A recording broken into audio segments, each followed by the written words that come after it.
நமக்கும் பாகிஸ்தானுக்கும் எவ்வளோ பெரிய போர் ஆரம்பிச்சு இது வரைக்கும் நடந்துக்கிட்டு இருக்குன்னு உங்கள் எல்லாருக்கும் தெரியும். இப்போ வரைக்கும் நிறுத்தி தான் வச்சுருக்காங்க. ஸோ நம்மளுடைய இந்தியா பார்த்தீங்கன்னா எப்பயுமே டிஃபென்ஸ் தான் பண்ணிக்கிட்டு இருக்காங்க. ஸோ அவங்க பார்த்தீங்கன்னா டேரெக்டாக அட்டாக் பண்ண தயாராக இல்லை. நம்மளை பொறுத்த வரைக்கும் நமக்கு பார்த்தீங்கன்னா டிஃபென்ஸ் தான் எப்பயுமே நல்லது. சண்டை பாதியே வேணாம், சமாதானமாக போயிடலான்னு பார்த்தீங்கன்னா நம்மளுடைய பிரதமர் அவர்களும் சரி, நம்மளுடைய இந்தியா இருக்கிற மக்களும் சரி, எல்லாருமே பார்த்தீங்கன்னா சமாதானமாக தான் போகிற மாதிரி சொல்லிக்கிட்டு இருக்காங்க. ஆனால் இப்போ பார்த்தீங்கன்னா பாகிஸ்தானுக்குள்ளேயே ரெண்டாக பிரிஞ்சிருக்கு. ஸோ நம்ம கூட சண்டை போட்ட பாகிஸ்தான் கூட பார்த்தா இன்னொரு நாடு பார்த்தீங்கன்னா சண்டை போட்டு அவங்க பிளேஸில் இருந்தே பார்த்தீங்கன்னா பிரிஞ்சு போகிறாங்க. இப்போ தனி நாடாகவே மாறிட்டாங்கன்னு தான் சொல்லணும். ஸோ அது எல்லாத்தையும் நான் உங்களுக்காக சொல்லியிருக்கேன். சந்திர டைஸை சப்ஸ்கிரைப் பண்ணி வச்சுட்டு வீடியோக்கு லைக்கை கொடுத்து உங்கள் ஃப்ரெண்ட்ஸை ஷேர் பண்ணுங்கள். பாகிஸ்தானில் இருந்துக்கிட்டே பார்த்தீங்கன்னா இவங்க பார்த்தா இந்தியாவுக்கு சப்போர்ட் பண்ணிக்கிட்டு இருக்காங்க. அது யாரும் தெரிஞ்சுக்கணும் இல்லை. இவ்வளவு நாளாக பாகிஸ்தான் கூட ஒன்றா இருந்த பாலுசிஸ்தான் இவங்க பார்த்தா இப்போ சண்டை போட்டுக்கிட்டு வந்திருக்காங்க. ஸோ இதுதான் இவங்களுக்கு வேணும்னு பார்த்தீங்கன்னா ஒரு பக்கத்தில் பேச்சு ஓடிக்கிட்டு இருக்கு. இதுக்கு முன்னாடி பார்த்தா இவங்களுக்கும் பாகிஸ்தானுக்கும் பார்த்தா மிகப்பெரிய சண்டை வந்தது. ஸோ அதுலேயும் பார்த்தீங்கன்னா நிறைய பிரச்சனைகள் வந்தது. இப்போ பார்த்தா இவங்க தனிநாடாகவே போயிட்டாங்கப்பா. ஸோ அந்த மாதிரி தான் சொல்லணும். பார்த்தீங்கன்னா பாகிஸ்தானும் பாலுசிஸ்தானும் இவங்களும் பார்த்தீங்கன்னா பிரிஞ்சுட்டாங்கன்னு தான் சொல்லணும். ஸோ பாலுசிஸ்தான் பார்த்தீங்கன்னா நம்மளுடைய இந்தியாவுக்கு பார்த்தீங்கன்னா ரொம்பவும் சப்போர்ட் பண்ணிக்கிட்டு இருக்காங்க. ஸோ பாகிஸ்தானை எதிர்த்துக்கிட்டு அவங்க நாட்டிலே இருந்துக்கிட்டு பார்த்தீங்கன்னா இப்போ பார்த்தீங்கன்னா தனி கண்ட்ரியாக பிரிஞ்சுட்டாங்க. பாகிஸ்தான் தான் தீவிரவாதிகளை வச்சு இந்தியா மக்களை பார்த்தீங்கன்னா அட்டாக் பண்ணுற மாதிரி சொல்லி நடந்திருக்காங்க. ஆனால் இதை பார்த்தீங்கன்னா எல்லாருமே ஒத்துக்கிட்டாங்க. ஆனால் பாகிஸ்தான் மட்டும் இதுக்கு ஒத்துக்கவே இல்லை. ஏன்னு தெரியல. ஸோ இந்த மாதிரிலாம் தீவிரவாதியை கிளப்பி விட்டுட்டு நம்மளுடைய இந்தியாவை அட்டாக் பண்ணி வச்சுட்டு ஏன் இப்படிலாம் நடிக்கிறாங்கன்னு என்னன்னு தெரியல பாகிஸ்தானை பொறுத்திருக்கும். ஸோ இது பார்த்தீங்கன்னா மிகப்பெரிய பிரச்சனையை பார்த்தீங்கன்னா பார்க்கப்படுது. இதனால தான் இந்தியாவுக்கும் பாகிஸ்தானுக்கும் பார்த்தீங்கன்னா மிகப்பெரிய போர் ஆரம்பிக்கிறதுக்கு ஒரு முக்கியமான காரணமாக இருக்கும். ஏன்னா காஷ்மீரில் நடந்த தீவிரவாதத்தினால பார்த்தீங்கன்னா இப்போது ஒரு போரே நடந்தது. ஸோ இந்தியாவோட ஏவுகணைகள் ட்ரோன்களை பயன்படுத்தி பார்த்தீங்கன்னா பாகிஸ்தானோட முயற்சிகள் எல்லாத்தையும் பார்த்து நம்மளோட இந்தியா டிஃபெண்ட் பண்ணாங்க நல்லாவே சூப்பராக. பாலுசிஸ்தான் இவங்க நம்மளுடைய இந்தியாவுக்கு எப்படிப்பட்ட சப்போர்ட்டை கொடுத்துருக்காங்க, என்னென்னலாம் பண்ணாங்கன்னு நான் உங்களுக்கு சொல்கிறேன். இவங்க இன்றைக்கி வரைக்குமே பார்த்தீங்கன்னா பாகிஸ்தானுக்கு ஒரு தலைவலியாக தான் இருந்துக்கிட்டு இருக்காங்க. எது பண்ணாலும் குடைச்சல் கொடுத்துட்ருப்பாங்க பாலுசிஸ்தான்.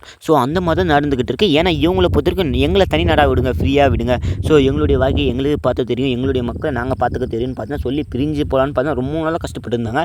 ஒரு வழியாக பார்த்தீங்கன்னா இந்த ஒரு போரால் பார்த்தா இவங்களுக்கு ஒரு விடிவு காலம் வந்துடுச்சுடான்னு சொல்கிற மாதிரி தான் இந்த ஒரு விஷயம் பார்த்தா நடந்திருக்கு. பாகிஸ்தானில் இருக்கிற அதாவது பார்த்தீங்கன்னா லேண்ட் ஒர்த்து பார்த்தீங்கன்னா 43% பார்த்தீங்கன்னா பாலுசிஸ்தானாக இருக்குது, இவங்களோடு தான் இருக்குது.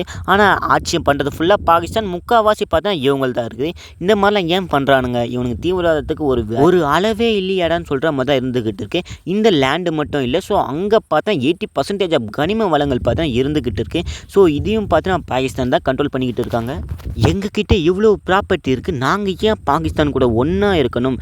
எங்களுக்கும் அவங்களுக்கும் பார்த்தா நிறைய பிரச்சனை வருது. இந்த மாதிரி பல காரணங்களால் பார்த்தீங்கன்னா பாலுசிஸ்தான் இவங்க பார்த்தீங்கன்னா பாகிஸ்தானை விட்டு பிரியணும்னு பார்த்தீங்கன்னா ஆசைப்பட்டு இருந்தாங்க. இது ஒரு வழியாக நடந்தது. பாலுசிஸ்தான் விடுதலை இராணுவம், அவங்களுடைய இராணுவம் இப்போ எப்படி இருக்குன்னு பார்க்க, ஒரு கைதிக்கு எப்படி ஜெயிலேருந்து அவங்களுடைய வீட்டுக்கு போய் அவங்க அம்மா கையால் சாப்பாடு சாப்பிட்டா எப்படி இருக்குமோ அதே மாதிரி தான் இருக்கும் இவங்களுக்கும். ஏன்னா இவ்வளோ நாளாக பார்த்தீங்கன்னா ஒரு அடிமை மாதிரி இருந்துக்கிட்டு இருந்தாங்க பாகிஸ்தான் கிட்ட. இப்போ பார்த்தீங்கன்னா பிரிஞ்சு வரத்தில் அவங்களுடைய மக்கள் என்ன சொல்லியிருக்காங்கன்னா, நாங்கள் ரொம்பவும் சந்தோஷப்படுறோம். இராணுவ வீரர்களும் பார்த்தீங்கன்னா ரொம்பவும் சந்தோஷப்படுற மாதிரி தான் நிறைய இமேஜஸ் பார்த்தீங்கன்னா வெளியே வந்தது. அது பார்த்தீங்கன்னா ரொம்பவும் வைரலாக பேசப்படுது. பாகிஸ்தானுக்குள்ளே இவ்வளோ ஓட்டைகளை வச்சுக்கிட்டு நம்மக்கிட்ட மோதலான்னு வந்துடுறானுங்க பாரு இவனுங்க. இவனுங்களாம் வச்சுக்கிட்டு நம்மளால் என்ன பண்ண முடியும்? ஒன்றும் பண்ண முடியாது. இவனுங்களை அடித்து அப்படியே அமைதியாக உட்கார வைக்கிறதா முடியும்னு பார்த்தீங்கன்னா சொல்கிற மாதிரி தான் இந்தியாவோட மைண்ட் வாய்ஸ் இருக்கும். இந்த ஒரு விடுதலை இது மிகப்பெரிய விடுதலைப்பா பாலுசிஸ்தானுக்கு.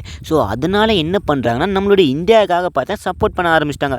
பாகிஸ்தான் எங்களை இவ்வளோ நாளாக அடிமை பண்ணி வச்சுருந்தீங்களே, நாங்கள் உங்களை சும்மா விட மாட்டேன்டான்னு இந்த மாதிரி ஒரு டைலாக் போடுற மாதிரி தான் சொல்லிட்டு பார்த்தீங்கன்னா இப்போ பாகிஸ்தானே அடிக்க ஆரம்பிச்சிட்டாங்க. இதுக்கு முன்னாடியே பார்த்தீங்கன்னா 1970 பார்த்தீங்கன்னா பாலுசிஸ்தான் எங்களுக்கு விடுதலை வேணும், நாங்கள் தனி நாடாக தான் இருப்போம்னு பார்த்தா பாகிஸ்தான் கிட்ட கேட்டு ரொம்பவும் கலைச்சி போயிட்டாங்கன்னு தான் சொல்லணும். அதாவது பார்த்தா நிறைய தடவை கேட்டு பார்த்தா இவங்க எதுவுமே பதில் சொல்ல காணோம்.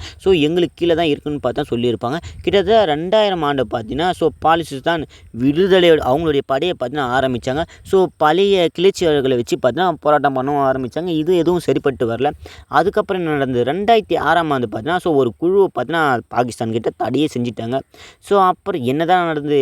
அப்புறம் பல சின்ன சின்ன தாக்குதல்லாம் நடந்தது. ஸோ அதனால் என்ன ஒன்றும் பண்ண முடியல. ஒரு வழியா பார்த்தீங்கன்னா இப்போ இந்த ஒரு போரால் தான் இவங்களுக்கு ஒரு விடிவு காலம் கிடைச்சதுன்னு சொல்லணும். இப்போ பாலிசிஸ்தான் பார்த்தீங்கன்னா இப்போ ஒரு தனி நாடாக மாறிடுச்சு.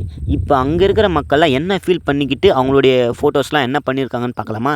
அதாவது பார்த்தீங்கன்னா அவங்க பார்த்தீங்கன்னா நம்மளுடைய இந்தியாவுக்கு சப்போர்ட் பண்ணுற மாதிரி நிறைய இமேஜஸ் பார்த்தீங்கன்னா நிறைய டெக்ஸ்ட் வீடியோ பார்த்தீங்கன்னா எல்லாத்தையும் எடுத்துக்கிட்டு பார்த்தீங்கன்னா சோஷியல் மீடியாவில் அப்லோட் பண்ணிக்கிட்டே இருக்காங்க. இது பார்த்தீங்கன்னா ரொம்ப வைரலாக பேசப்படுது. ஏன்னா இந்தியாவுக்கு பார்த்தீங்கன்னா சப்போர்ட் பண்ணுறது பெரிய விஷயம் தான் சொல்லணும். பாகிஸ்தான் கூடவே இருந்துக்கிட்டு நமக்கு சப்போர்ட் பண்ணுறது எவ்வளோ பெரிய விஷயம்னு உங்களுக்கும் தெரிஞ்ச விஷயமா தான் இருக்குது. பாகிஸ்தானை பொறுத்த வரைக்கும் நம்மளுடைய ஜம்மு காஷ்மீரை அவங்க கண்ட்ரோலில் கொண்டு வரணும் தான் பார்த்தீங்கன்னா இது வரைக்குமே போராடிக்கிட்டு இருக்காங்க. ஸோ அவங்க நம்மளுடைய டாப்பில் இருக்கிற அந்த ஒரு ஜம்மு காஷ்மீரை பார்த்தீங்கன்னா பிடிச்சிட்டாங்கன்னா ஸோ அவங்க பார்த்தீங்கன்னா கீழே ஈஸியாக வந்து பிடிச்சிடுவாங்கன்னு ஒரு பயத்தில் இருக்கும். நிறைய மக்களுக்கு யோசிச்சுட்டு தான் இருப்பாங்க. ஸோ அதனால் அந்த ஜம்மு காஷ்மீரை தொடவே கூடாதுப்பா. ஸோ அதை தொட்டுட்டானுங்க நமக்கு மொட்டையாக இருக்கும். ஸோ அது இருக்கிறதால தான் கொஞ்சம் ஸ்டைலாக இருக்குது நம்மளுடைய இந்தியா மேப்லேயும் சரி.